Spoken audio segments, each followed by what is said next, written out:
right here on the live video. So yeah, so go ahead and join in, tag your friends, come on in, tell me where you guys are from, tell me what's going on, and tell me what, most important, what practice questions do you want to do? What category do you need to do? What class are you in right now? Here, let me, yeah, so we're gonna go ahead and pop up NPQ or nursing practice questions.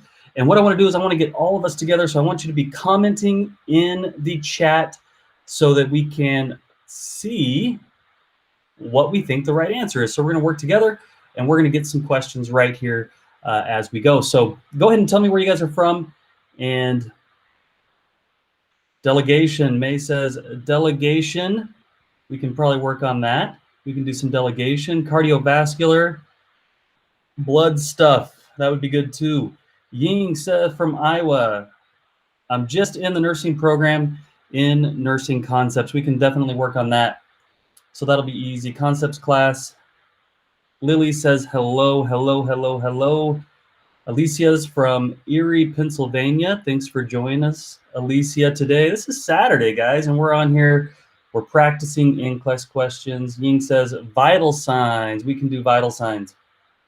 Tampa, Florida. What's going on, Melissa from Tampa, Florida? Thanks for joining today. Dara from Dallas, Texas. What's going on? We used to be right out there in Dallas, Texas. Great place. Mississippi. We got people from all over. Cleveland, brand new nursing student, fundamentals and farm. All right. We can do this. We can do this. So what I'm going to do, guys, is I'm going to head over to NPQ or nursing practice questions, and we're just going to pop in some questions here. So why don't we just start with a couple easy ones? We'll start with a couple fundamentals questions, and let's do some advanced filters here. But I'm going to need you guys to be active in the chat. All right, I haven't been in nursing school for a while, so I'll be quite honest with you guys. I'm probably not going to do good with textbook fundamentals questions when we come in here. So let's come back over here. Let me close this window down. All right, so we're going to do some fundamentals questions. Let's do just any random difficulty. And let's start this quiz. Quiz is going to pop up here. And what I want you guys to do is we're going to read the question. And after I read it, I want you guys, oh crap, look at this. First one is a select all that applies. So I want you guys to go ahead and put your answers in there. We're not going to talk too much testing strategy today. Let's just take some questions and have some fun while we do this. A nice Saturday afternoon. It is a nice sunny day here in Oregon, but it's pretty cold. So, all right, here we go. The nurse is interviewing a client going to the operating room for a total hip replacement. All right, so it's a nurse interview, total hip replacement. During the interview, the client is unable to state their name or birth date. The client takes medication for dementia.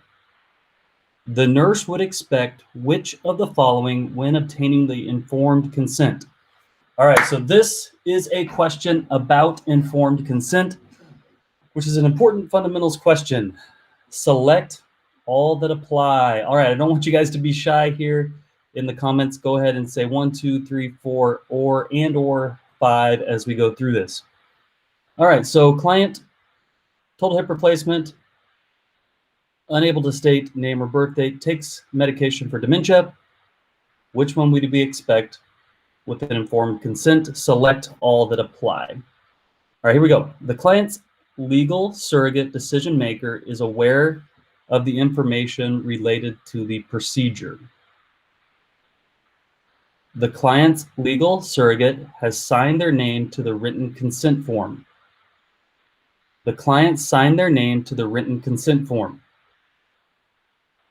Can't see the options well. All right, when I read one, why don't you guys see, or let me see here. Here's what I can do. I can actually zoom in a bit there. That probably helps. Does that help a little bit? I think I can even zoom in a little more. That's about as big as I can get. All right. The client signed their name to the written consent form. The client and their surrogate decision maker signed their names to the consent form. The client is not considered competent, which is necessary with informed consent. All right, let's go through again. I want you guys to get some answers here. We got some people in here. We got about 100 people watching. Go ahead and let's work together. Let's work through this. All right, so when I do select all the apply, I always suggest turn each one into a true or false. So if we're working with a patient who can't state their name or birth date and they're taking dementia medication, true or false, the client's legal surrogate decision maker is aware of the information related to the procedure. All right, we got some people saying, I'm going to go with true on that. We got a couple people saying true. Jennifer says that one's true. May says that one's true.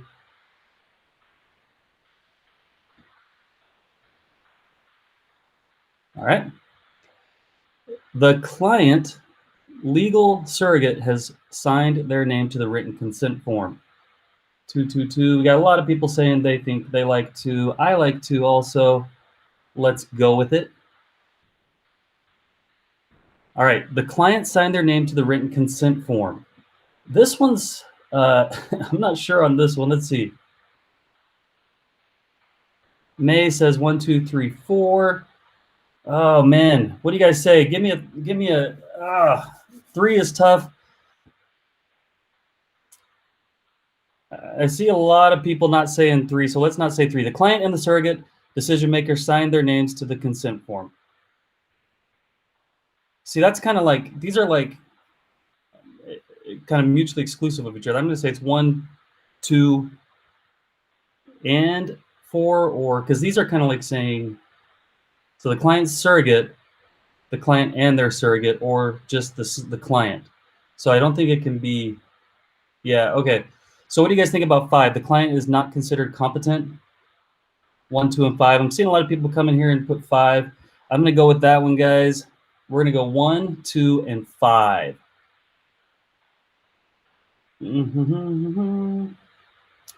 Let's see. Bam, nailed it. All right, we got that one right. Let's read it. The client is not considered competent, which is necessary with informed consent. They are not oriented to the situation and are unable to make decisions for themselves. The client's legal surrogate decision maker is aware of the informed consent. They are the client's legal decision maker. The client's legal surrogate has signed their name. They will be receiving the information necessary to accept the procedure on behalf. So why would the client not sign? Well, the client, like we said in the other one, is not considered competent or able to make decisions. All right, so we have some lessons in there on informed consent. You could watch that. And then we have this cheat sheet here on advanced directives. We'll skip over that one since we got it right. Great job, guys. It looks like 41% of people get that right. So we did good there. We did good there. Working as a team. Teamwork makes the dream work, right? Oh, man. Okay. Oh, phew. Not a select all that applies. So we're talking fundamentals, basic care, and comfort. All right. Good job, guys. A nurse is caring for a client who has a hearing aid, which must be taken out before the client goes to sleep. Which of the following should the nurse consider when helping the client with a hearing aid? So helping a client with a hearing aid, basic care and comfort. Here we go. Clean excess wax from the hearing aid with a paper clip. Obtain an accurate core temperature by checking it immediately after removing the hearing aid. Ensure the hearing aid is turned off before putting it away. That seems appropriate. Store the hearing aid in a safe place, such as the top of the television or the bathroom counter. I agree with storing it in a safe place, but the top of the television or bathroom counter. Okay, let's just move on past this one. I think we're all happy with it being 3. We got a lot of people saying 3, 3, 3. Sal says 3. Alicia says 3. Alexis says 3. We are going for 3. Let's see how we did here, guys. Nailed it. 2 for 2. All right. A hearing aid is an expensive piece of equipment that should be used very carefully. When a client takes his hearing aid out at night, the nurse should. Yeah, I mean, we heard that one. Again, here's a lesson on hearing loss. That one was pretty easy. Yeah, everybody says 3 there, so let's just move on past that one. That one was too easy. If all questions could be like that. So a nurse is applying for a position as a perioperative nurse. The nurse would like to work with clients preoperatively. Which of the below descriptions would indicate working in the preoperative area? Sterile field preparation and pass instruments to the surgeon. Use of aldrate score, discuss post-operative instructions. Client education on the scheduled surgery and obtained informed consent. Complete the timeout and accurate. Yeah, here we go. 3, 3, 3, 3, 3. Barbara says 3. I'm going with 3 also. That one seems pretty easy, guys. Yeah, there we go.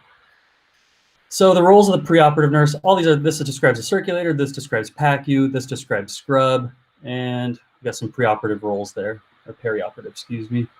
That one was a bit easy. All right, here we go. Let's do some fundamentals, management of care. Here we go. A client arrives to the emergency room after a motor vehicle collision.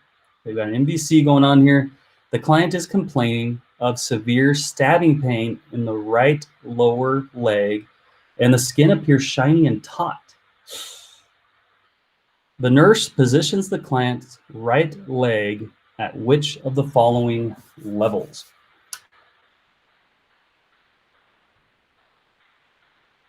Man, I'm already thinking compartment syndrome with this, and so we're not going to want that leg dependent, right? We're not going to want more fluid going in there. What are we going to do here, guys? Who's got some thoughts on this one? Jennifer pops in early with above the heart. Melissa above the heart. Alicia above the heart. Yeah, guys, that's a good fundamentals question there. Well, let's see if we got it right? Ooh, let's read this one. At the heart, the client has a crush injury, so keeping the leg level will decrease the spread of toxic substances that were released from the crush injury, like potassium, getting a bunch of potassium back to the heart, especially after trauma. This will also decrease the chance of increased fluid buildup. Okay. Man, the client is suffering from a crush injury. The leg should be positioned at the level of the heart. If above the heart, it could cause the toxins, again, like potassium, which have been released during the crush injury, to travel back towards the heart and throughout the body. Oh, man. So here we go. Nursing care and pathophysiology for compartment syndrome. So this would be a good lesson for us to watch. Apparently, I could use a refresher on this one as well.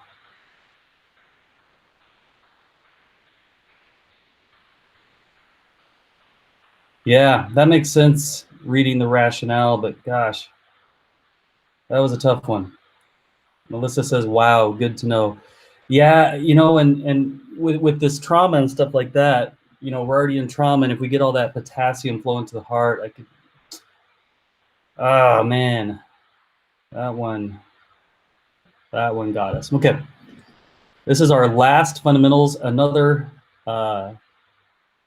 select all apply.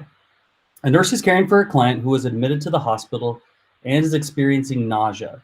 The nurse suspects that the client has not been getting enough sleep while staying in the hospital. Which actions describe how the nurse could help improve the client's sleep? All right, so we got a sleep one here. Basic care and comfort stuff. All right, select all that apply. How are we going to help our clients sleep in the hospital? Explain to the client why a test is being done to interrupt his sleep. So how can we help improve the client's sleep? Explaining about a test, that doesn't seem right to me. Ensure the client's nausea is under control. Bundle the client's care and medication administration together. Prioritize testing over sleep. They always do these distractors where you're like, so we want to help our clients sleep. What are we going to do? Well, we're going to prioritize testing. Come on. All right. Help the client to get at least 20 minutes of natural sunlight each morning. All right. Imshan says 2, 3, and 5. We got 2 and 3.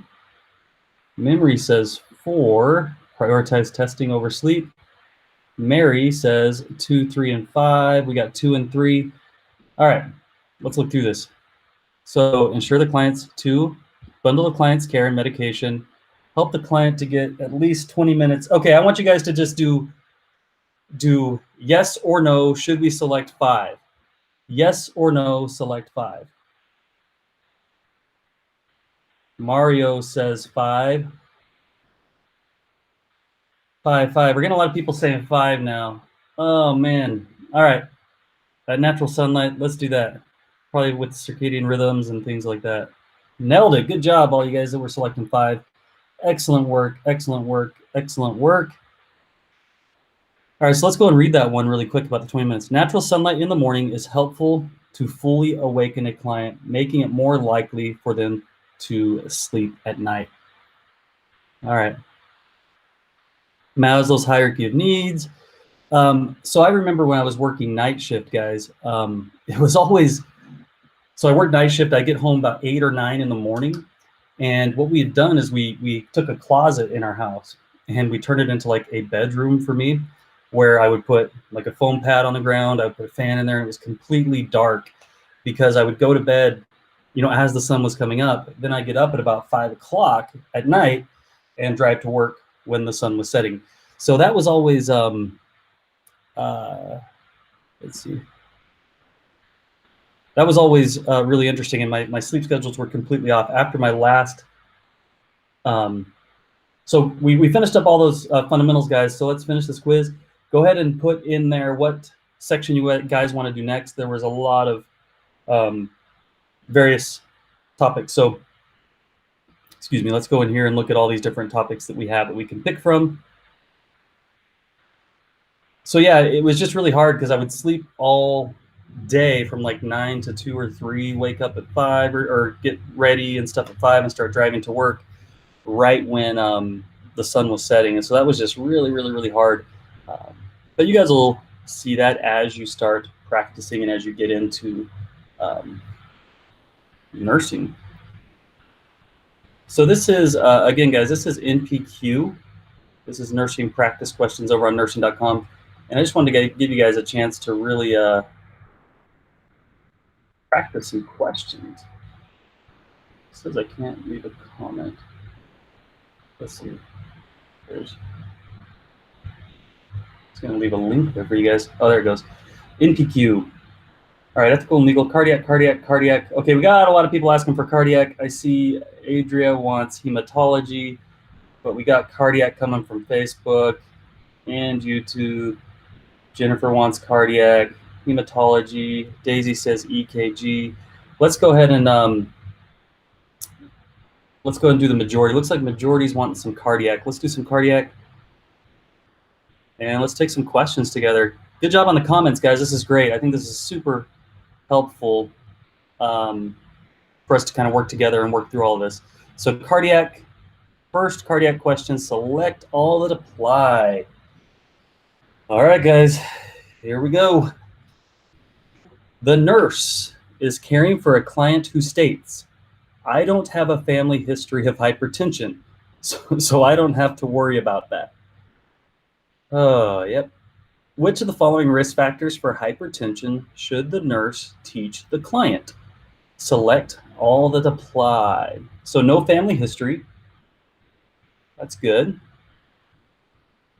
No family history, but which of the following risk factors for hypertension should you teach the client about? We've got stress, low fiber diet, physical inactivity, high sodium diet. So we got 1, 3, and 4 from Deanna, 1, 3, and 4 from Adria, 1, 3, 4, maybe 5 from Imash. So let's go ahead and do 1, stress, low fiber diet, physical inactivity. Let's see how we do. All right, which one did we get wrong? Low fiber diet. Wait, did I? Oh, shoot. Okay, genetics is one of the many risk factors of hypertension. Others include excessive dietary intake of sodium, obesity, stress, renal disease. I don't love that one, I'll be honest. You can see that's fine. Yeah, I mean, we know high sodium diet. I think we got thrown off, or I got thrown off with the family history. I mean, even though this wasn't, family history based, that sodium diet, age. Yeah, I don't love that one. All right. A client with atrial flutter has been struggling with the condition that has been unresponsive to medications and cardioversion. The nurse talks to the client about catheter ablation as a form of treatment. Which of the following accurately describes how catheter ablation can successfully manage atrial flutter? All right.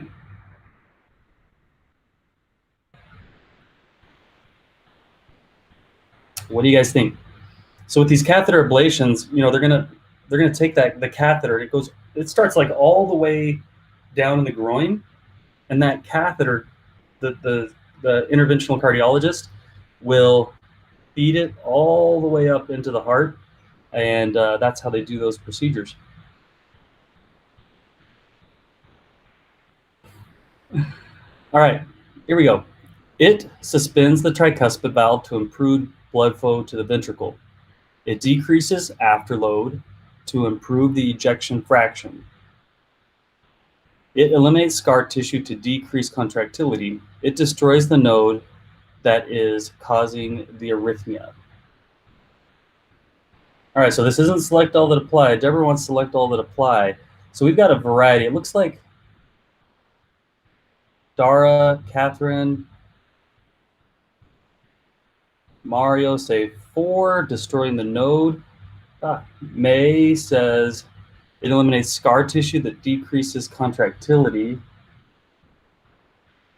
We have more people voting for 3 now. Sal says 2.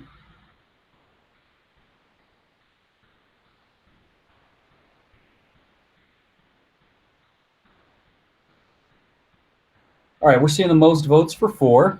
So it destroys the node, causing the arrhythmia. All right. During catheter ablation, a provider inserts a thin catheter into a chamber of the heart. The catheter delivers a small amount of energy that eliminates the part of the heart's conduction system that is causing the dysrhythmia, which can stop the atrial flutter. All right. So we got some cheat sheets here, common EKG arrhythmias. Here's our atrial flutter. And this atrial flutter is just really, really cool on the EKG rhythm. With it, you're going to see kind of these little kind of waves. With the fibrillation, you're going to see it way tighter together and much less consistent. You can see, but here we have consistent ventricular pattern with this flutter rhythm going on with the atria. So there's that. And the EKG chart. So your P wave is sawtooth. QRS stays pretty normal. So there you go. And of course, the atrial flutter is only life-threatening if we have VFib or V-flutter too. So there we go. Next question. It destroys the naughty node. I like that. Mario says it destroys the naughty node. All right, here we go. There's our little picture of our heart. The function of the vessel outlined in white in this image is to carry blood in which direction? Come on, guys. That's an easy one. That's an easy one. All right, so first of all, I'll scroll down. Here's the white. So first of all, bonus points if you name what this vessel is, and then obviously points if you get it right.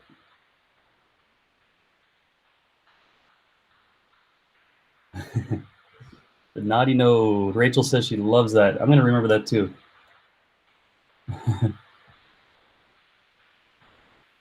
All right. Where did it go? I lost some of the comments. Away from the heart to the body, says Lilia. Adria says aorta. Yep. aorta, aorta, aorta, to aorta, aorta. Perfect. Yeah. So that is obviously the aorta. You guys will know that from your anatomy class, and that's carrying all this freshly oxygenated blood back to our body. So let's move on. We should know that one. There we go. Got a nice picture here of blood flow through the heart, passing up through the aorta, going back to the body, which carries oxygenated blood from the left ventricle to the body. If you want to watch cardiac anatomy, or if you want to look at coronary blood flow worksheet, we can look at that. We had that image in there. All right. Excellent work, guys. If only we could take tests in nursing school with 60 people giving answers at any given time, wouldn't that make it a lot easier? The nurse is called to a code blue in the hospital and is asked to give chest compressions. Which of the following is an appropriate rate for cardiac compressions?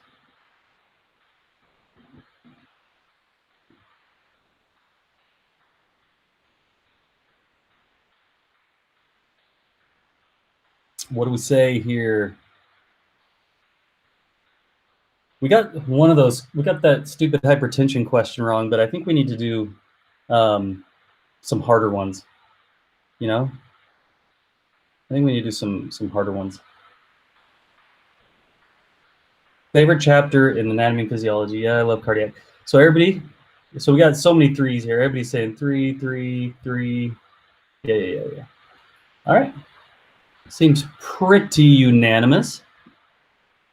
So this is our BLS stuff. You guys all have your BLS from your AHA. See if I have mine in my wallet here. You guys all have your BLS. How many people here are actually ACLS or hoping to get ACLS? ACLS is fun. But remember, just with BLS, you need to jump in there and you can do your cardiac compressions. If you're ever on the floor, there's our brief overview of life support. Here's our CPR overview worksheet. Pretty easy to remember as you work through the AHA guidelines. But remember, when you're in clinical, and if you come across a patient who is who goes into code, as a nursing student, you can do compressions and you should do compressions. Good, we got a lot of people here hoping to get ACLS, Alexis says. So whenever I was precepting students on the floor, I would tell them, like, when the shift started, and I was ICU nurse in the cardiac ICU, but I floated between surgical and medical ICU as well. So anytime we had, and I would tell them right away, I said, if there's a code, we are going and you are doing compressions, because that environment can be so overwhelming.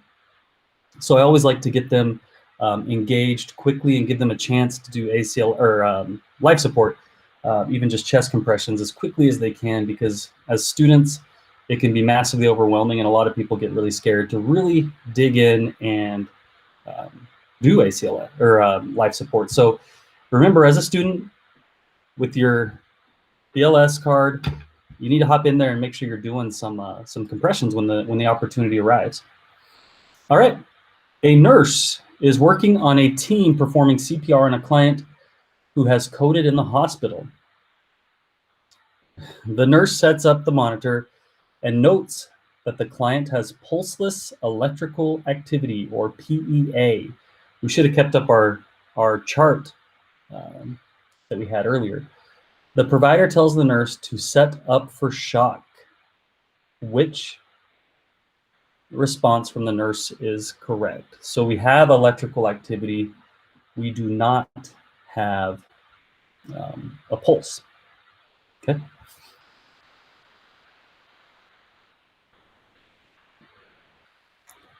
To continue, so the nurse, which response is correct? To provide, continue to provide bag, mask, ventilation, and prepare for cardioversion.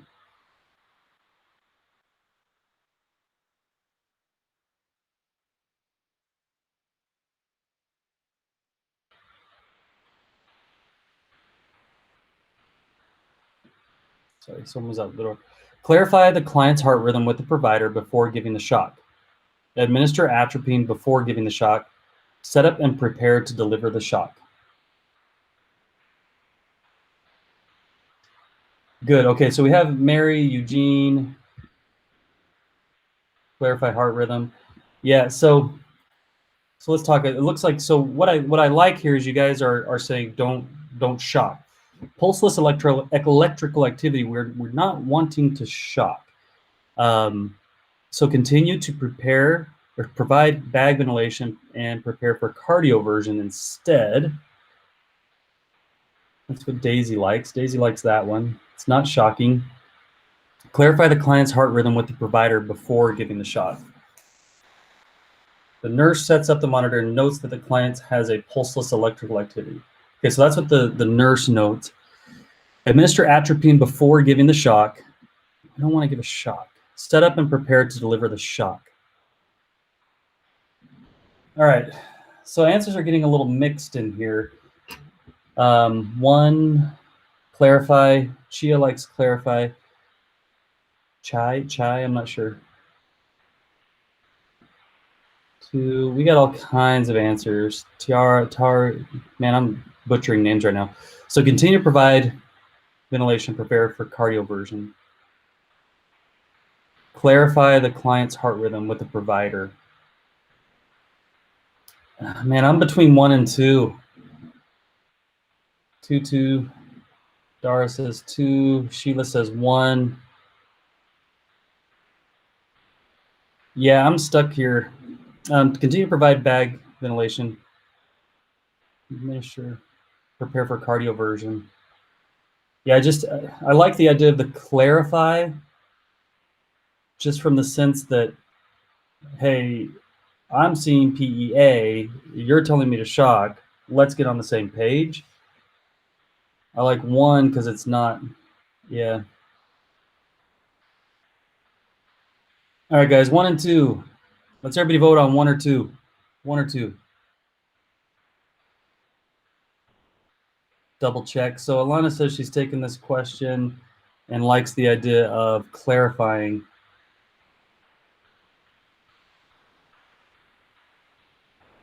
Well, the provider is saying, okay, hold on.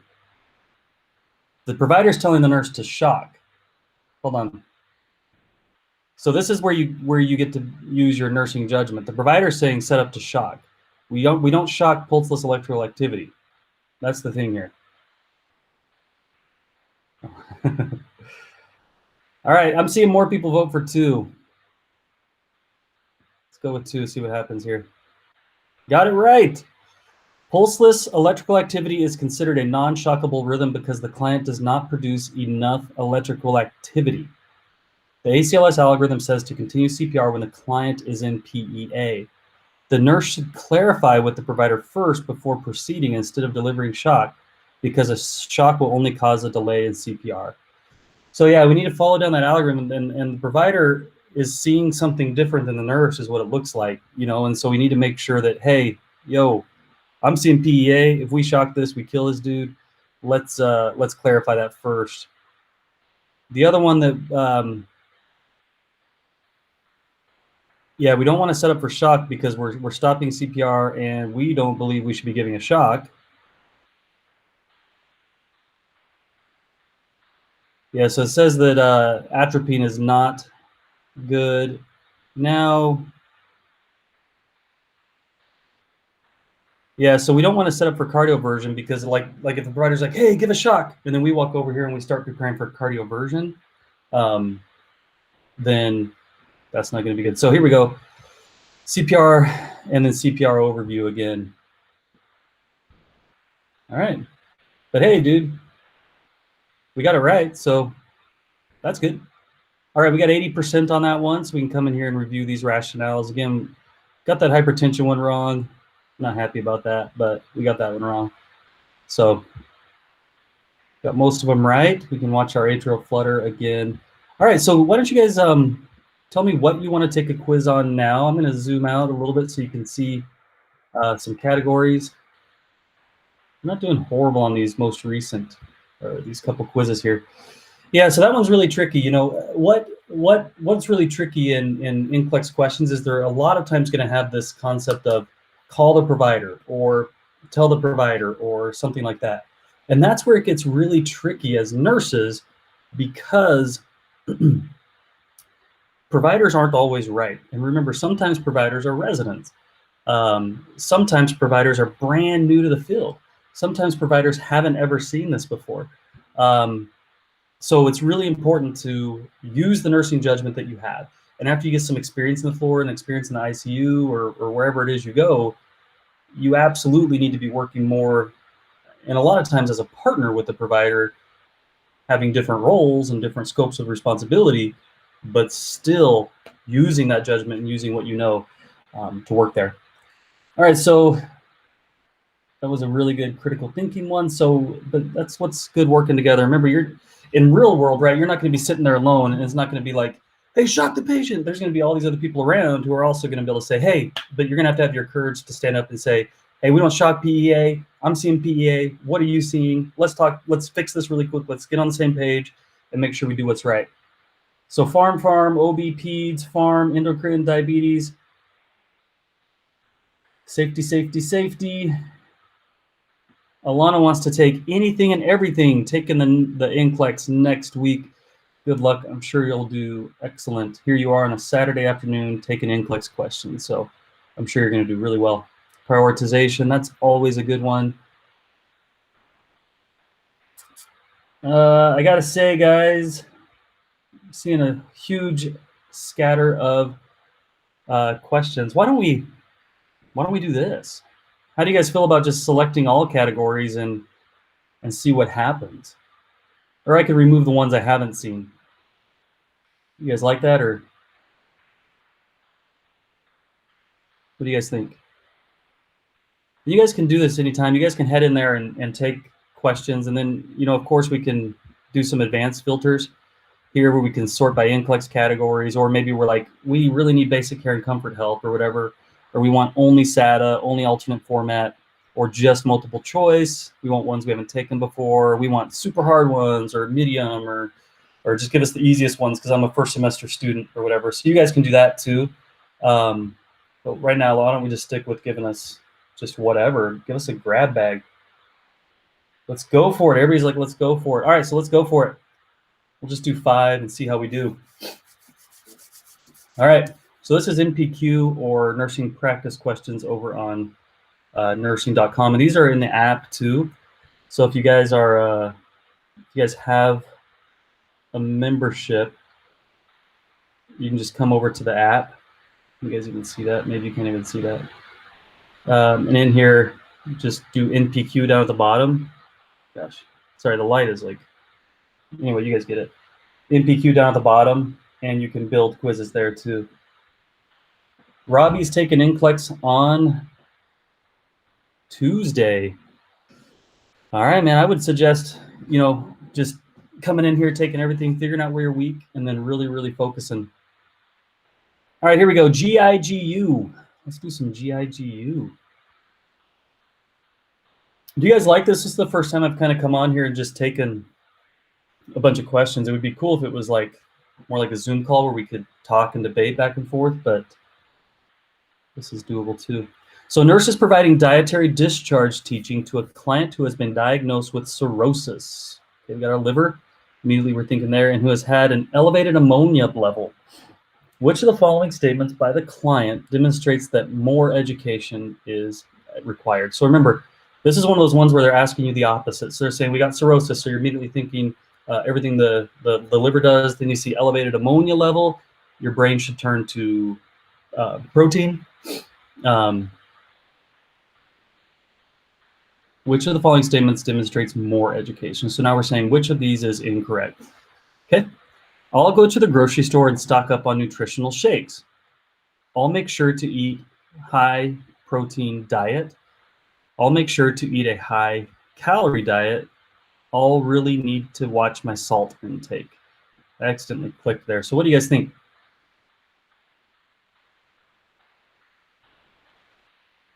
All right, we got 1, 2, and 3. People like 1, 2, and 3. All right, so this is one we're going back to the anatomy and physiology, right? Ammonia is a byproduct of protein metabolism. All right, there we go. All right, now we're all getting on to, all right, little coach there. So I'll make sure to eat a high protein diet. So we say this person has had high ammonia levels. and which one requires more education. We definitely want this client eating a high protein diet.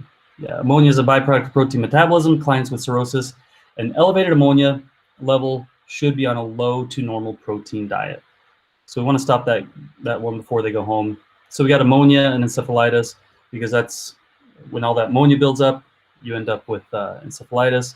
And then we got our lab values here where we can see what's our normal ammonia level. And we don't really need that here, but if you guys maybe got that one wrong, come in here and watch this ammonia lesson again. I think I teach that one. I really enjoy liver and ammonia.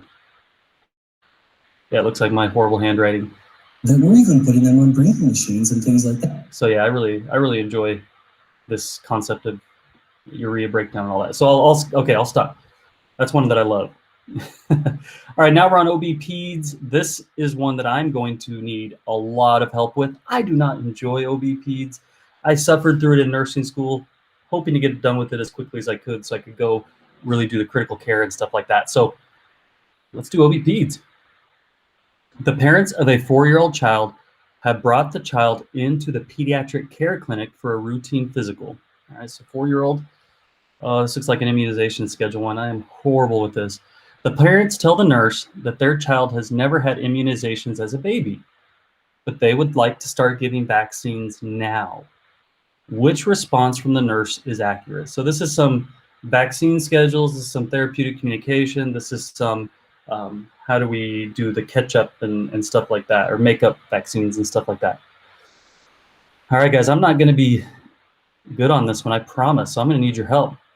We will start him at the beginning of most of the vaccines he would have received as an infant and get him caught up eventually.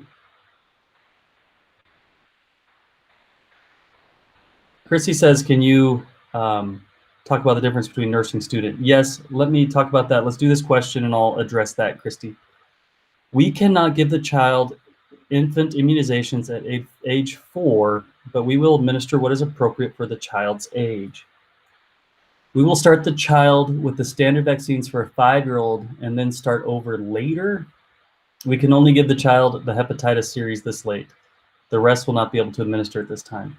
You guys, honestly, I don't even know. I'm seeing people say 1 and 2.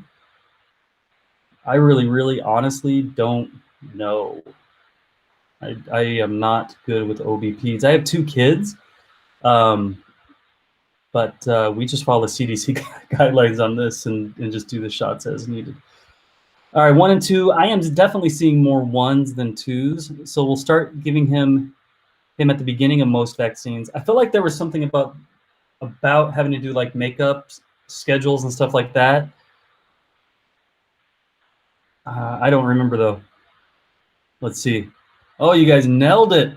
If a child has not received vaccinations as an infant, the child can receive them at a slightly older age to catch up with the series. The process of receiving all the vaccines takes time, as there may be a time restraint between getting injections. Some medications are not appropriate for children over 15 months. Oh, that's where it says beginning of most vaccines. Yeah, but the child could get the rest of the immunizations. So there's communicable diseases, isolation precautions. All right. So Christy, you want to know the difference between the student and the Nclex membership? So yeah, over on nursing.com, we have memberships for people who haven't started nursing school yet, people who are in nursing school, Nclex prep, and those who have finished nursing school, passed the Nclex and all that. The Nclex one is slightly different from the student in that it includes Nclex, which is a simulation Nclex product that it does that computer adaptive algorithm and gives you that real environment of the Nclex. It doesn't just throw you 75 random questions. It does the computer adaptation as you go. So you get several attempts at that inside the Nclex product, which is one of the most valuable things of it. And then what we've done also is we've taken all the lessons that we've had and we've sorted out really the lessons that you most need for Nclex. So instead of all 1,200 or so lessons, it's like 380. Yeah, so there's that. And then you also get and I don't have a copy with me here, but you get an ebook version of our Nclex prep book. So you get those things. And so because a lot of people need it for a shorter time, it's kind of bulked into a little bit shorter time, and you can take it as you need for 1 month, 2 months, 3 months. So it's 99 bucks, and then you get it for as long as you need. The nurse is ready to begin. OB-PEDS again, are you serious? The nurse is ready to begin an exam on a 9-month-old infant sitting in the mother's lap. What should the nurse do first? Okay, 9-month-old sitting. Babinski, I feel like that would traumatize that and increase the heart and lungs. Check tympanic membranes. Palpate the abdomen.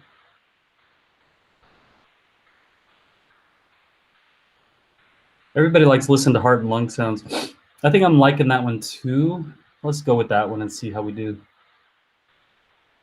I feel like some of the others are going to startle it. Yeah, parts of the assessment that involve listening should be done while the child is quiet. This includes listening to heart and lung sounds. Other areas of the nursing assessment could cause the infant to cry, making auscultation difficult. So there's your pediatric client. There's your pediatric vital signs cheat sheet. If you were wanting to say, well, okay, fine, I listened to it, but what would the heart rate be? So this was a 9-month-old. So there's our heart rate, 120. 1 year, breathing pretty fast still. There you go.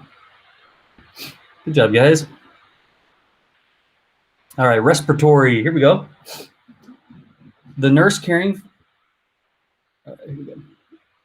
The nurse caring for a client with pulmonary edema notes a fluid restriction. Okay. Which of the following is a potential reason for this?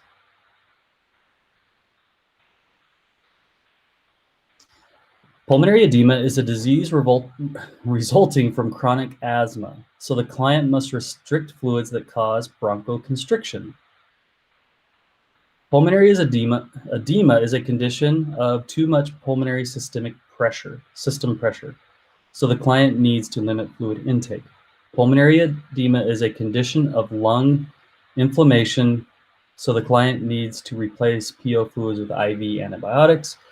Pulmonary edema is a disease resulting from cystic fibrosis, so the client needs to limit fluids with sticky mucus.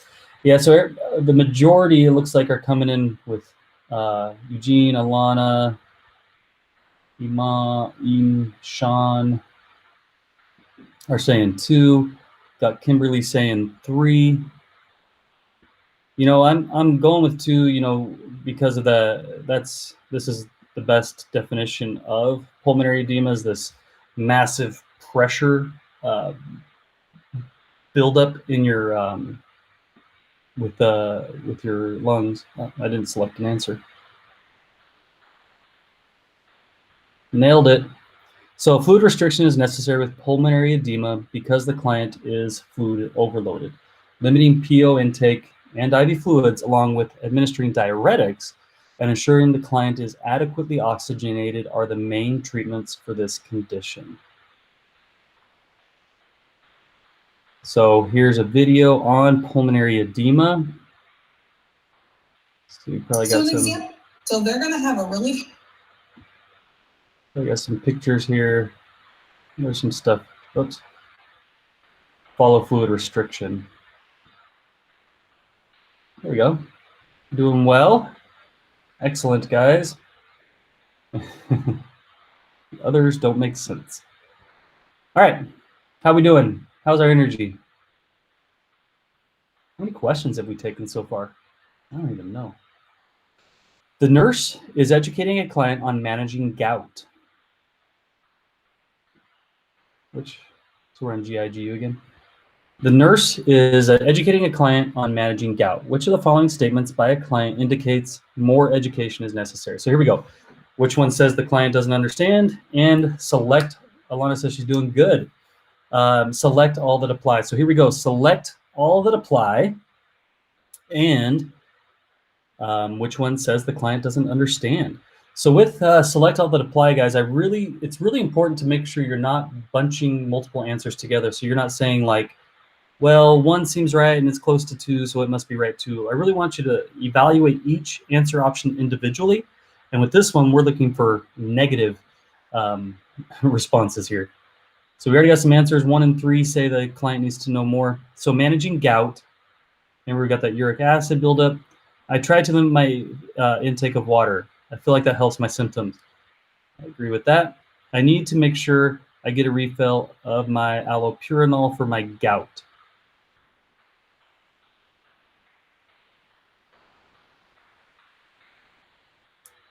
Okay, 1 and 3, 1 and 3, 1 and 3. Okay, I can't wait to get home. My wife and I have our weekly wine and cheese night with friends. Don't be eating that wine and cheese, bro. Man, these tofu are incredibly painful. Yeah.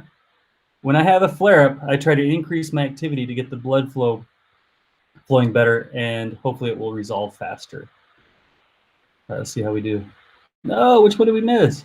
Oh, when I have a flare-up. Ah, man. Dara nailed it. Yashima nailed it. You guys had it right. Should have listened. This statement indicates, This statement indicates the need for further education. While activity and blood flow help decrease pain and prevent flare-ups, rest is also, I think I remember that from back in nursing school. I didn't take care of a lot of patients with gout, or honestly, most of my patients were immobile, they were ventilated and sedated in the neuro ICU. So we got some care plans for gout. We got nursing care for gout. Feel like I should have got that one. Disappointed. Yeah. Man, these tofu hurt. Yeah, probably do. Good job, guys. Nailed it, nailed it. All right, we did good. 80% again. If you guys could just like take each other to class, man, we'd be crushing it. You guys want to do another one, or are you getting too tired? How are we feeling?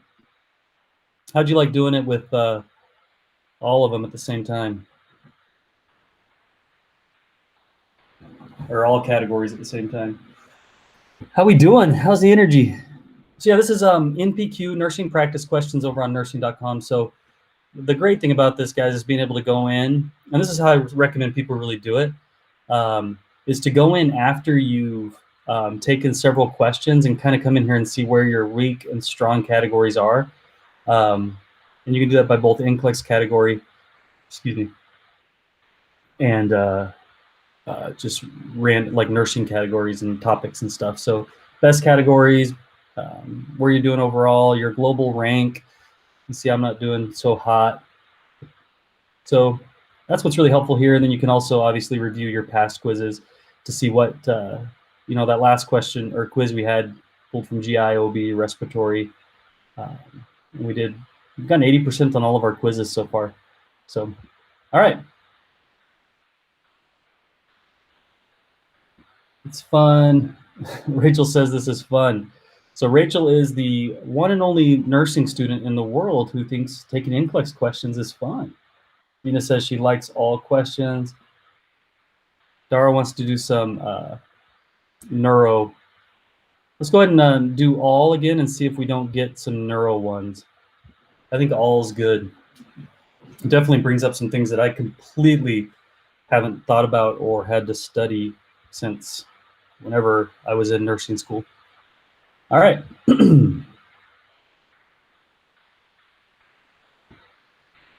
Deanna says, can we do this twice a week? Loving the Nclex questions so much. She wants to do it twice a week. I think we should. I've wanted to do this for a long time, and I just haven't. But today my wife took the kids. They do an art class on Saturday, so she took them to the art class, and I just popped down here. Yeah. All right. The nurse is caring for a client in a semi-private room with another client. Here, I can make it bigger again. Or no, that's as big as I can make it. The nurse receives a call. Oh, so here we go on isolation precautions. I'm not good on this one. Melissa says, thanks for this. You're welcome.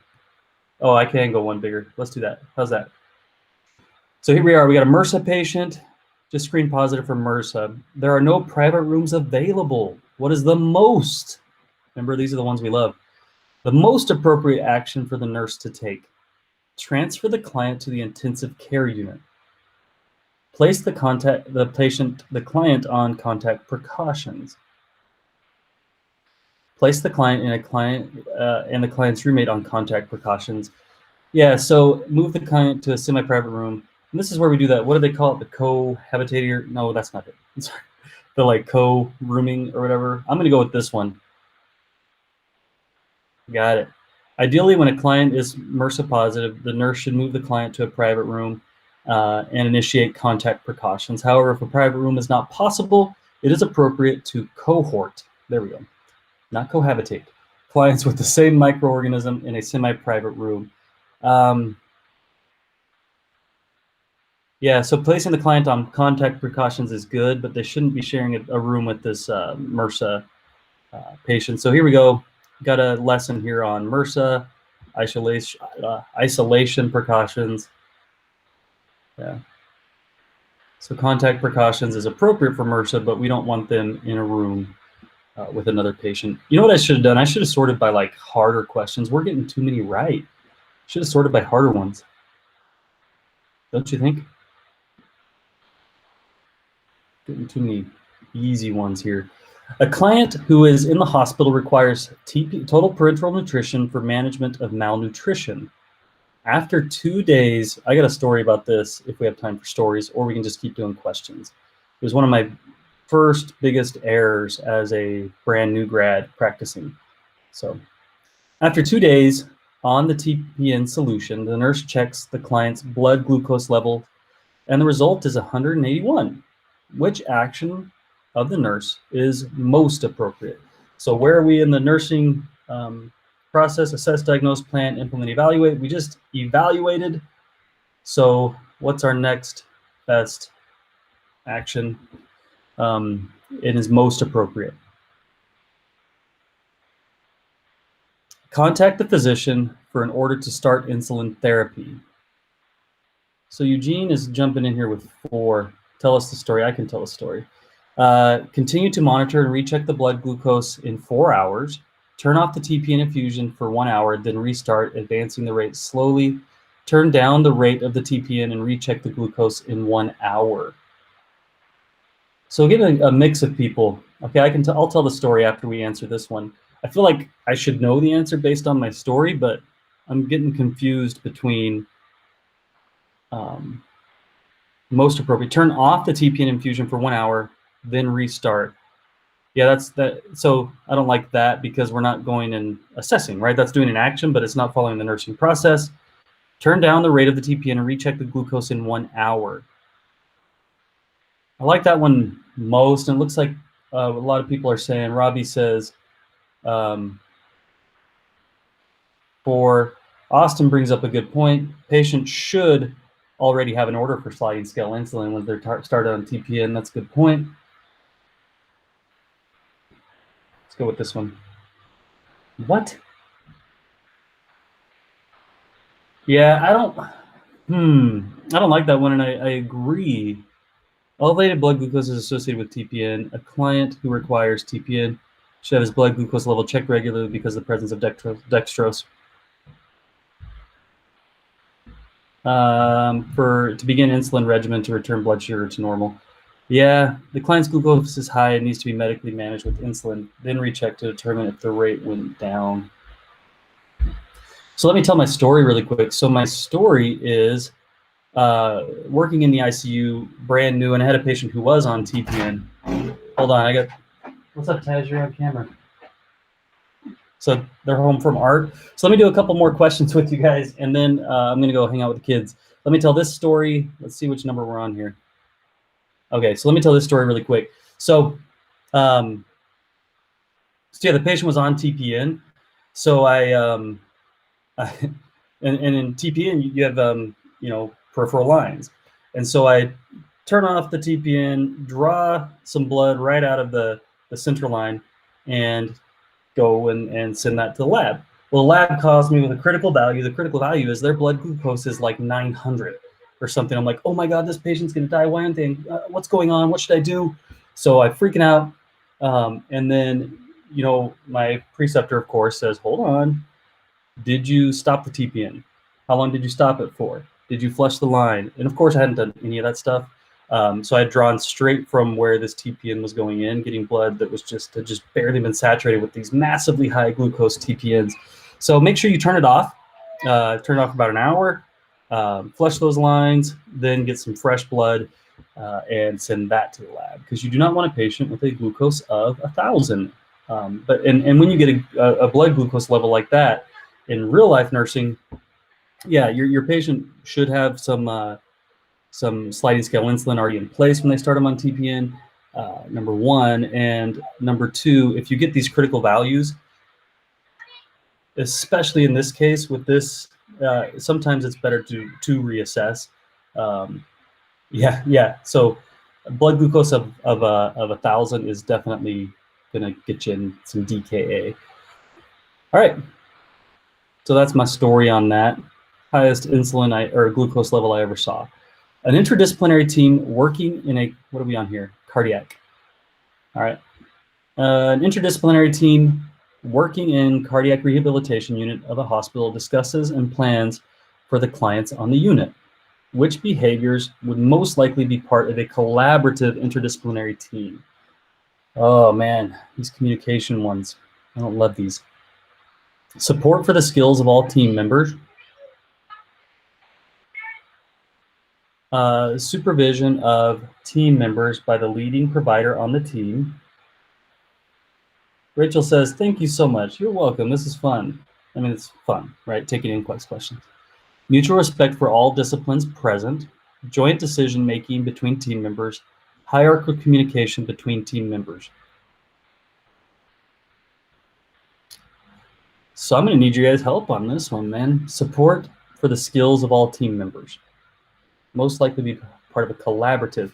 So hierarchical doesn't sound collaborative to me. Alana says 1, 2, and 4.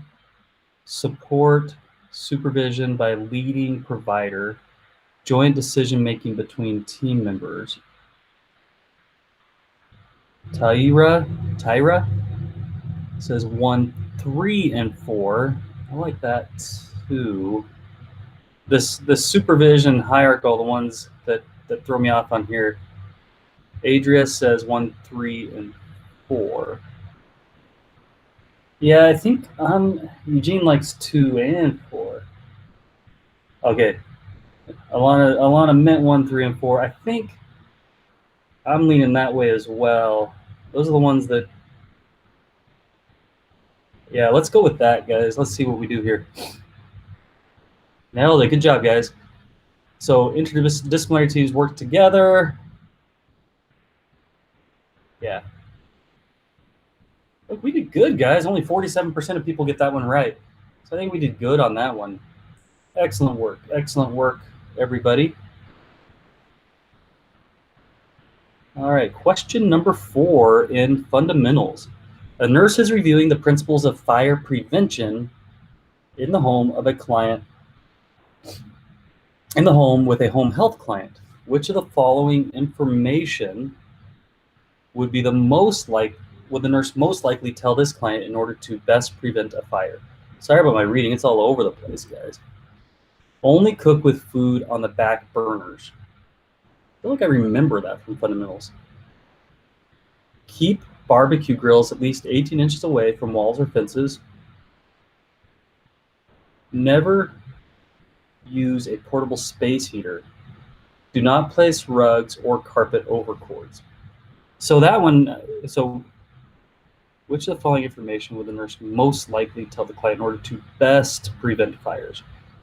So let's rule out number 3. Don't place rugs or carpet over cords. We don't want those cords. We want to cover those cords. Never use a portable space heater. That sounds... Do not place rugs or carpet over cords. Why are you guys saying 4? I feel like, wouldn't you want... A lot of people are saying 4. A couple people are saying 3. Which of the following information would the nurse most likely tell the client in order to prevent fire? And some people coming in on 3. Okay.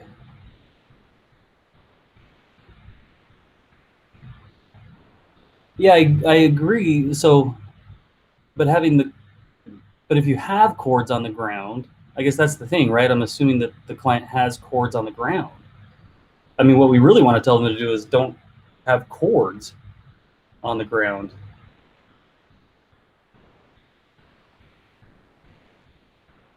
All right. I mean, most people are saying 4. Let's go with 4. I mean, if here's where I'm stuck on this one. If we have cords on the ground, we do want to cover them, but we don't want to tell them to have cords on the ground. And then our space heater seems really, all right. Maybe I'm reading into it too much. Okay, here we go. All right, you guys win, man. Good job. Nailed it. Home fires cause injuries to thousands of people a year. A nurse should talk with clients about how to best protect themselves from these types of fires to be safe in the home. The nurse should tell the client to avoid placing rugs or carpet over electrical cords, as frayed cords can ignite. Further, clients should keep outdoor grills and fireplaces at least 3 feet away from walls and structures when using a portable space heater.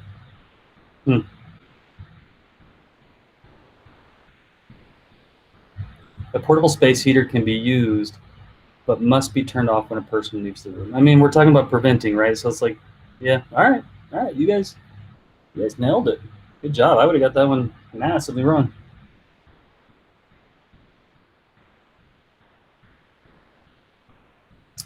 All right, this is question number 5. This is gonna be the last one, guys. I popped on here when my kids were at art class, so I'm gonna hop off here. They just got home, but this is fun. Why don't we can look at trying to schedule these. And if you guys have nursing practice questions or nursing.com, again, you can head over there and start here. Let me just get the URL for you guys. So if you head over to nursing.com, guys, you can start a trial for just $1. And let me see something. Hold on. I just want to see, we might, before I say it, but.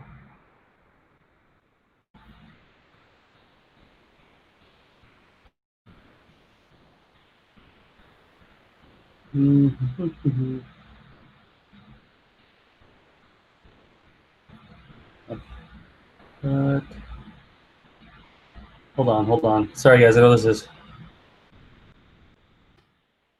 is taking a bit longer here, but I wanted to.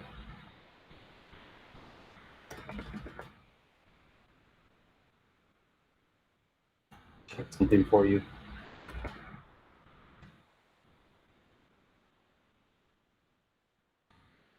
Because if this is true, I just want to make sure I tell you.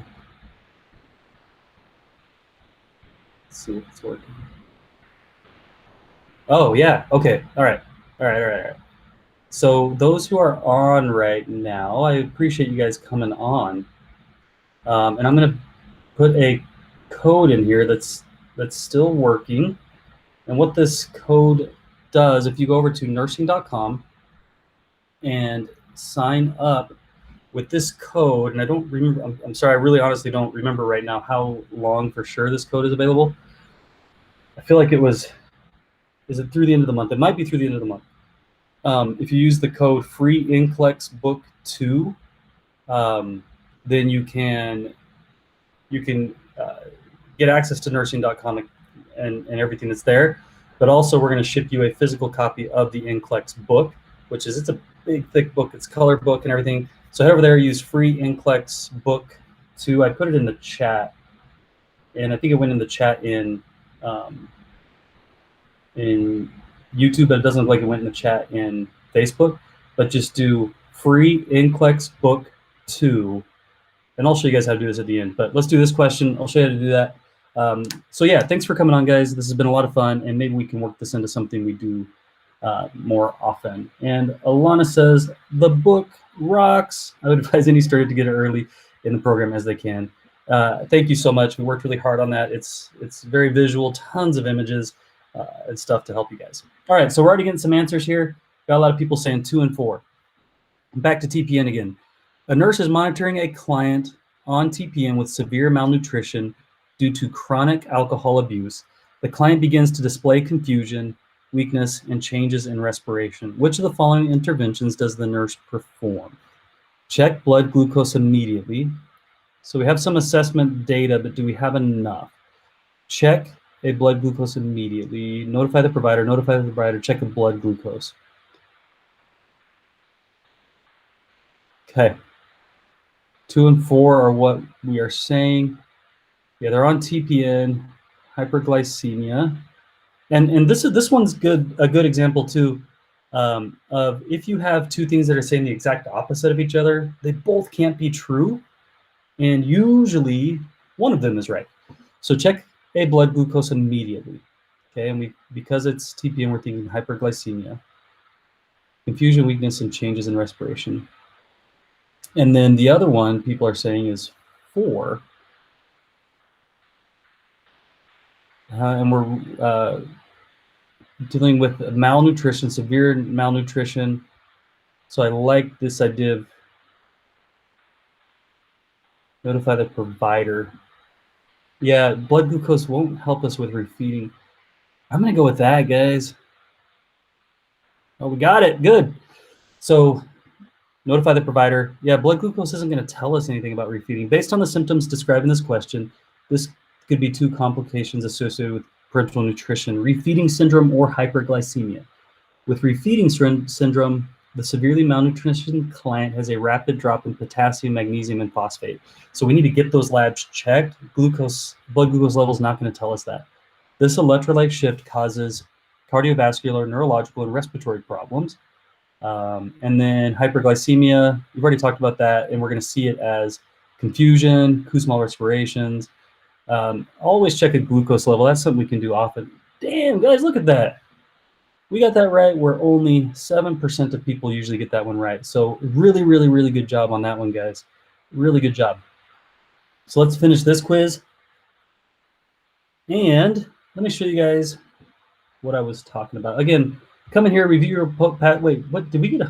80%. We seriously got 80% on all of them. So you can see your performance. You can create quizzes.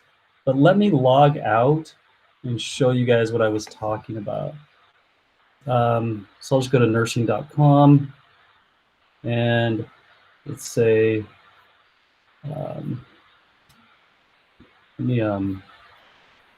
let's just go as a nursing student here.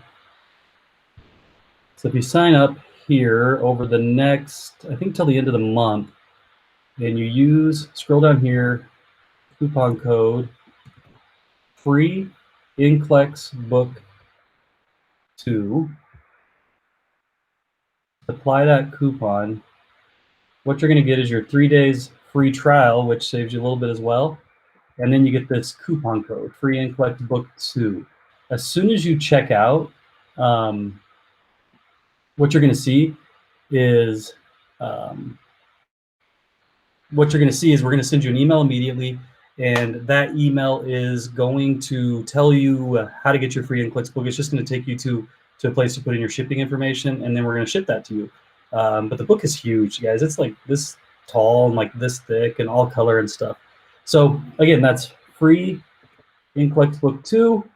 And like Alana says, sometimes being consistent is what matters. And the good thing is we were consistent at 80%. So that's pretty freaking good, guys.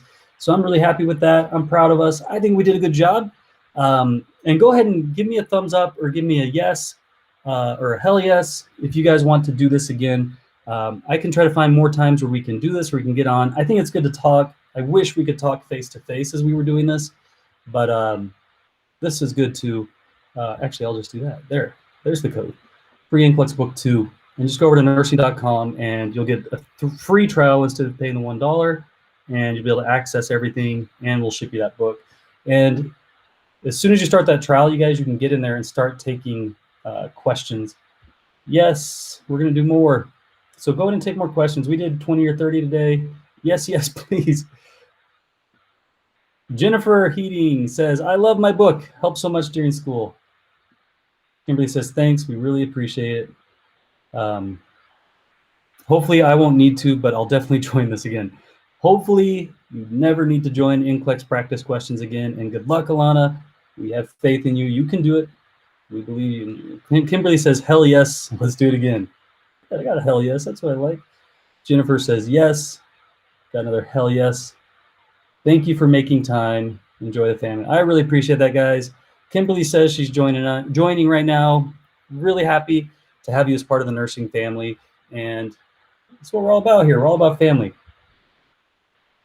So Eugene says he signed up just before you posted the coupon. So what I would ask you to do is, Eugene, I appreciate you signing up. That means the world to me, trusting us in your education, and we're here to help you. Just email contact@nursing.com, let them know, and I think they should be able to apply that for you. This made my Saturday. I love that. Yes, we should continue this. You guys, thank you so much. We really do love you guys.